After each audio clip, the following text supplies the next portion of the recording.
Hi guys, দেখুন আমার বর তো পুরোপুরি রেডি হয়ে গেছে। তো দেখুন, তো আমাকে নিতে আসছে। তো হ্যাঁ, চার্জারটা নিতে ভুলে গিয়েছিল, চার্জারটা নিয়ে নিল। তো পুরো তো রেডি হয়ে আছে, স্কুটি এখন যাবে। স্কুটিতে তেল নেই, তেল ভরাতে হবে। তো যাই হোক, রাস্তাতে বেরিয়ে গেছে, দেখতে পাচ্ছেন। তো স্কুটি তেল নেই, তেল ভরে নিল স্কুটিতে, এখন রাস্তায় চলে আসলো। তো দেখো কত সুন্দর লাগছে দেখতে।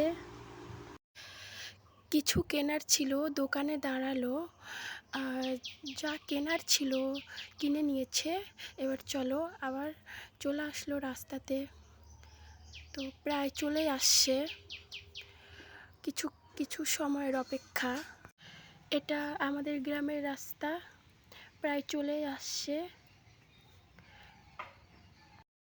তো প্রায় চলে আসছে। আর চারিদিকটা দেখুন, প্রকৃতিটা কতটা সুন্দর, গাছপালা খুব সুন্দর।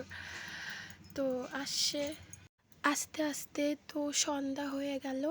তো এটা কমলডাঙ্গার রাস্তা, তো মা কালী ঠাকুর দেখুন। তো প্রায় চলে আসছে, একটু সন্ধ্যা হয়ে গেছে। তো রানীগঞ্জ স্ট্যান্ডে চলে আসলো, আর দেরি নেই, এখন বাড়িতে চলে আসবে। বাড়িতে চলে আসছে। আমার তো খুব লজ্জা লাগছিল। পাস্তা বানিয়েছিল, তো আমরা সবাই মিলে খেয়ে নিলাম। তো তারপরের দিন আমরা একটু ঘুরতে বেরিয়েছি। দেখো, এটা আমার বর, পিছনেটা আমার বোন। তো ঘুরতে বেরিয়েছি, বেশ ভালোই লাগছিল ঘুরতে।